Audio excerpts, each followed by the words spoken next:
Avis vascular centre మన దేశంలోనే the best varicose vein hospital. Lady Babji గురించి కూడా మాట్లాడుకుంటే హిట్, లీలా మహల్ సెంటర్ హిట్, సో అలాగే ఆడుతూ పాడుతూ హిట్. సో మీరు చేసిన 6-7 సినిమాల్లో 50% హిట్ పర్సెంటేజ్ ఉంది. ఒక డైరెక్టర్కి 50% హిట్ పర్సెంటేజ్ అనేది చాలా మంచి నెంబర్. అవునండి. కానీ ఎందుకు మీ కెరీర్ తర్వాత కూడా డైరెక్టర్గా యాజ్ ఎ డైరెక్టర్గా ఇన్ని సక్సెస్లు ఇచ్చిన తర్వాత కూడా అనుకున్నంత నెంబర్స్ చేయలేకపోయారు కదా మీరు? ఎక్కడ అదేనండి, అదే నేను చెప్తున్నాను కదా, అది వేరే ఎవరిని అనడానికి బ్లేమ్ చేయడానికి అసలు లేనే లేదండి. నాకు అవకాశాలు వచ్చినాయి, వాటిని నేను అందిపుచ్చుకోలేదు.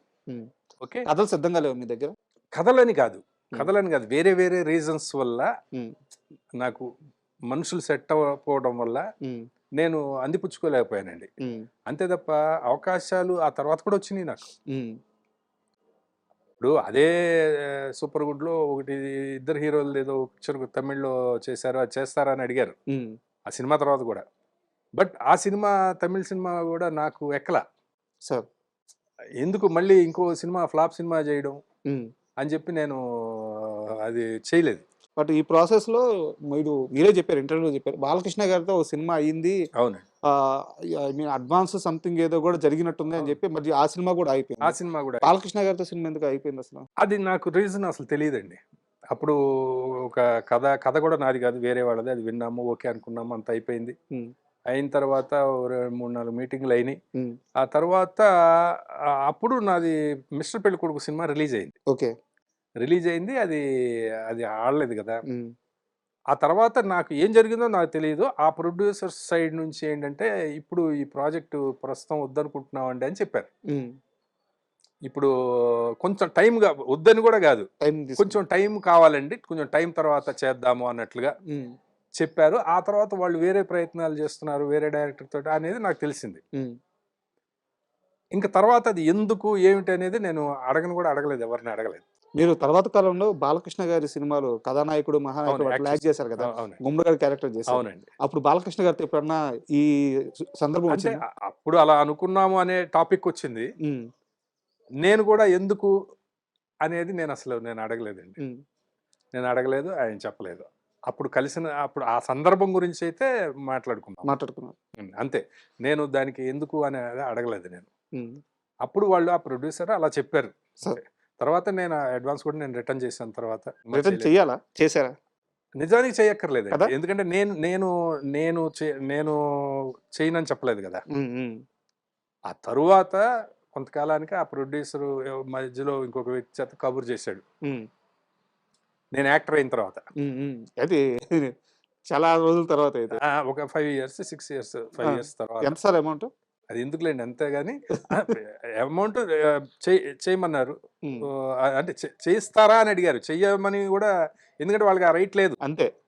అంటే ఏమన్నా ఇలాగా రిక్వెస్ట్ చేశానని చెప్పండి అని మధ్యలో 5 లక్షలు ఉంటుంది చెప్పారు. నేను రిటర్న్ చేసేసాను, ఎందుకంటే ఎప్పుడైనా నేను రిటర్న్ చేయాలని అనుకున్నానండి. ఓకే, ఇది అది నిజం. నా దగ్గర ఎప్పుడన్నా కొంచెం బాగా ఉన్నప్పుడు నేను రిటర్న్ చేసేద్దామని అనుకున్నాను, ఎందుకంటే నేను అట్లా ఎవరిది ₹1 నా దగ్గర ఉన్న మనశ్శాంతిగా ఉండలేము. అయితే దానివల్ల ఏమైందంటే, నాకు మిగతా సినిమాలు పోయినాయి ఆ టైంలో. మిగతా సినిమాలు చాలా మంది అడుగుతున్నప్పుడు ఎందుకంటే వీళ్ళు అడ్వాన్స్ ఇచ్చి కమిట్ చేశారు కదా, కమిట్ చేసినప్పుడు మిగతా సినిమాలు లేదు, ఇది అద్భుతంగా చేయాలి ఈ సినిమా, ఇంకా ఇది మనకి అసలు మామూలుగా చేయకూడదు ఈ సినిమా అని, మొత్తం జవసత్వాలన్నీ దీని మీద పెట్టేయాలని చెప్పి అప్పుడు పక్కన వచ్చిన ఏ సినిమా నేను ఒప్పుకోలే. అక్కడ నష్టపోయారుగా మీరు? 100% నష్టపోయానండి. నష్టపోయాను కానీ, బట్ అయినా సరే ఇవన్నీ సహజం అండి, సినిమాల్లో చాలా జరుగుతూ ఉంటాయి. అసలు నాకనే కాదు, మీకు ప్రతి డైరెక్టర్కే జరుగుతాయి. కాబట్టి ఇదేమి కొత్త విషయం ఏం కాదు, అట్లా ఏం లేదు. రకరకాలైన ఇప్పుడు బిజినెస్లు ఉంటాయి కదా సార్.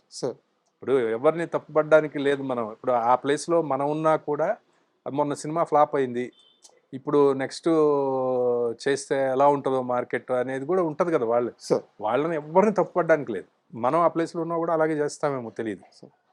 సార్, ఇప్పటి వరకు మీరు డైరెక్ట్ చేసిన సినిమాల గురించి మాట్లాడుకున్నాము. సో ఇప్పుడు కొంతసేపు మీ గురువు గారి గురించి, కోడి రామకృష్ణ గారి గురించి మాట్లాడుకున్నాం. అయితే ఇక్కడ నాకు చిన్న ముందుగా నేను చెప్పే మాట ఏంటంటే, ఆయన ఒక దిగ్దర్శకుడు. 90 సినిమాలు 100 సినిమాలు దరిదాపులు దాకా చేశారు. 100 సినిమాలు చేసిన డైరెక్టర్ అనమాట. సో నేను ఆయన కెరీర్ మొత్తాన్ని నా ఏజ్ కానీ నా అనుభవం కానీ సరిపోదు. నాకు తెలిసిన కొన్ని విషయాలను అడుగుతాను. వాటిల్లో మీ ప్రమేయం ఉండొచ్చు, మీ ప్రెజెన్స్ ఉండొచ్చు, ఉండకపోవచ్చు. మీకు తెలిసింది చెప్పండి. ఆ, ఫస్ట్ ఆఫ్ ఆల్ మనకి తెలుగు సినిమాలో డైరెక్టర్లు లెజెండరీ డైరెక్టర్లు అంటే రాఘవేంద్రరావు గారు, దాసరి నారాయణరావు గారు, వీళ్ళిద్దరి పేర్లు వినిపిస్తాయి. అవునండి. కానీ వీళ్ళిద్దరి మధ్యలో ఒక వ్యక్తి ఉన్నారు, కోడి రామకృష్ణ గారు. ఆయన 100 సినిమాలు చేశారు. వీళ్ళిద్దరూ ఎలాంటి హిట్లు ఇచ్చారో అంతే స్థాయి హిట్లు ఇచ్చారు. వీళ్ళిద్దరి నీడ వల్ల కోడి రామకృష్ణ గారికి రావాల్సినంత పేరు రాకుండా పోయిందా? అదైతే చాలా మంది అంటారండి. అది కూడా కొంతవరకు వాస్తవం. అంటే వాళ్ళ నీడని కాదండి, వాళ్ళ నీడ అనేది అంటే వాళ్ళిద్దరి నీడ చాలా పెద్దదైపోయింది ఇండస్ట్రీ. అవునవును, వాళ్ళు మరి నిజంగానే లెజెండ్స్ కదండి. ఇప్పుడు మా గురువు గారి కంటే కూడా వాళ్ళు చాలా ముందు నుంచి కరెక్ట్ కరెక్ట్. వాళ్ళు చాలా పెద్ద లెజెండ్స్ కదా. ఆ తర్వాత జనరేషన్ కదండి కరెక్ట్. ఆయన. ఆయన కాబట్టి శిష్యుడే కదా, దాసరి గారి దాసరి శిష్యుడే గారి కదా. శిష్యుడే కదా ఆయన. ఉమ్, కాబట్టి కాకపోతే మా గురువు గారు కూడా ఆయన గురువుకు తగ్గ శిష్యుడే ఈయన. కరెక్ట్. ఆయనకి అంటే ఆయనకు ముందు నుంచి కూడా దాన్ని ప్రొజెక్ట్ చేసుకోవడము లేకపోతే దాన్ని అవన్నీ ఆయనకి లేదండి. ఉమ్, సినిమాలు చేసేయడం అంతే. ఉమ్, సినిమాలు చేసేయడమే. తర్వాత ఆయన ఎప్పుడు కూడా నేను ఇంత హిట్స్ ఇచ్చానో లేకపోతే నేను ఇంత గొప్ప దర్శకుడున్నానో ఉమ్, అనే ఒక్కసారి కూడా ఆయన అనుకున్నది కానీ ఎప్పుడు ఆయన గొప్పతనం గురించి చెప్పుకోవడం కానీ అది ఎప్పుడు లేదండి.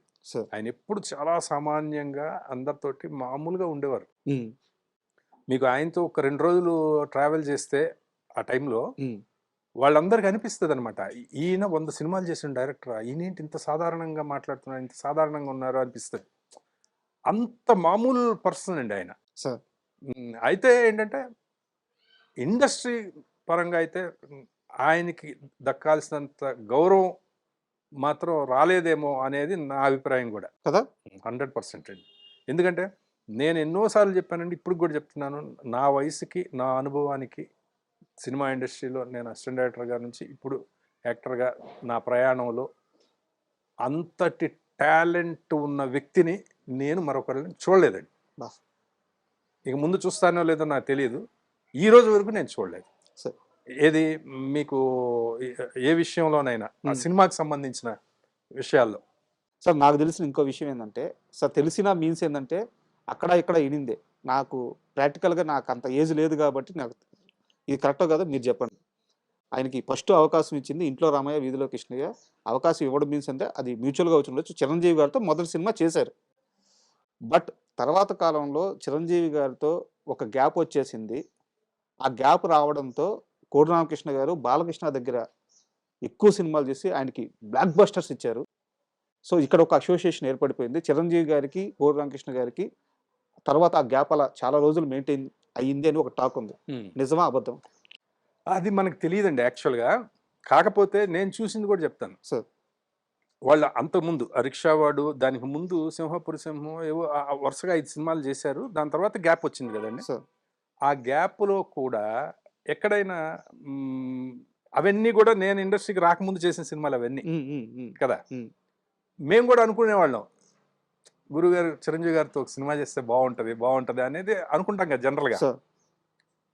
ఆ టైంలో వాళ్ళకి మరి అంత విభేదాలు అవి ఏమన్నా ఉండుంటే, ఇప్పుడు ఒకసారి శివాజీ గార్డెన్స్లో షూటింగ్ చేస్తున్నాం, కృష్ణ గారు మీద సాంగ్ ఏదో చేస్తున్నాము. పక్కన చిరంజీవి గారిది ఎక్కువ బండి ఎక్కువ మామ ఎక్కి ఆ సాంగ్ జరుగుతూ ఉంది. ఆయన వచ్చారు, చిరంజీవి గారు వచ్చారు ఇక్కడ ఈ లొకేషన్కి వచ్చి, వెనక నుంచి గురువు గారు కోడి రామకృష్ణ గారు కళ్ళు మూసి చూసే చాలా సరదాగా మాట్లాడుకున్నారు, చాలా సరదాగా అదంతా మేము చూసాం. వాళ్ళు ఎప్పుడు కలిసినా బ్రహ్మాండంగా మాట్లాడుకోవడం అవన్నీ చూసాం. బట్ అంటే ఏదైనా మరి క్రియేటివ్ డిఫరెన్సెస్ ఏమన్నా ఉన్నాయేమో నాకు తెలియదు, మనకు తెలియదు. కానీ మా వ్యక్తుల మధ్య విభేదాలు అయితే ఏమీ లేవండి, నాకు తెలిసి అయితే లేవు. ఉంటే మాట్లాడుకోరు కదా అలాగా, కరెక్ట్, అంత సరదాగా ఉండరు కదా. బట్ ఈ టాక్ అయితే ఉంది సార్, అంటే మీ దాకా అదే ఉండుండొచ్చు. అదే ఇప్పుడు దాసరి గారికి కోడి రామకృష్ణ గారికి అసలు పడదు, ఇవన్నీ కూడా వినేవాళ్ళం అండి మేము. అసలు వాళ్ళిద్దరికి అసలు పడదు, ఈయన సినిమా తీస్తే పోటీగా ఆయన సినిమా తీస్తాడు, దాని మీద రిలీజ్ చేస్తారు, ఇట్లా మాట్లాడుకునేవారండి.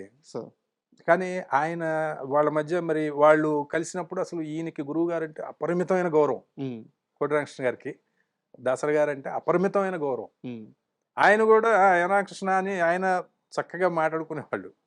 ఒకసారి ఆ టైంలో ఎందుకు వచ్చింది, భారత్ బంద్ అనే సినిమా టైంలో ఇది ఎక్కువ వచ్చిందండి. సార్ క్యాప్ టాక్ వచ్చేసి అప్పుడు ఆయన ఒక పిక్చర్ చేస్తున్నారండి. ఆయన ఏదో మన వినోద్ కుమార్ గారితో ఒక పిక్చర్, సినిమా పేరు గుర్తు రావట్లేదు. మ్, ఆ, అప్పుడు భారత్ బంద్ జరుగుతూ ఉంది. ఓకే. జరుగుతూ ఉన్నప్పుడు ఒకళ్ళొకళ్ళు మీద పోటీగా సినిమా చేస్తున్నారు అనేది ఎక్కడో వచ్చింది. మేము కూడా ఎక్కడన్నా కనిపిస్తే మిగతా డైరెక్టర్స్ అసిస్టెంట్ వాళ్ళు అడుగుతూ ఉండేవాళ్ళు, ఏంటి ఇలాగా పోటీ అంట కదా, ఇద్దరికి గొడవ అంట కదా, అది ఇది అని అడుగుతూ ఉండేవాళ్ళు. మ్యాగజైన్స్ లో కూడా రాశారండి. ఓకే. కొన్ని మ్యాగజైన్స్ లో వాళ్ళిద్దరికి ఏదో పచ్చగడ్డ వేస్తే బగ్గుమంటుంది ఏదో ఈ రేంజ్ లో రాశారు. ఒకసారి ఇక్కడ హైదరాబాద్ లోనే ఆ సినిమా షూటింగ్ జరుగుతుంది జూబ్లీ హిల్స్ ఒక బిల్డింగ్ లో. సడన్ గా దాసరి గారు వచ్చారు. ఓకే. మన మాల వేసుకొని ఉన్నారు, ఆయన బ్లాక్ డ్రెస్ లో ఇది వచ్చారు. బ్రహ్మానందం గారు వెంట పెట్టుకుని వచ్చాడు ఆయన. ఉమ్, వచ్చి రాగానే ఈయన సడన్ గా ఇంకా లేచి వెళ్ళి కాళ్ళకి నమస్కారం చేసి, గురుగారు ఏదంటే ఏంటి రామకృష్ణ, ఏంటి నీకు నాకేదో గొడవ అంట కదా, ఏంటి నీకు ఏమన్నా తెలుసా అని అడిగారు.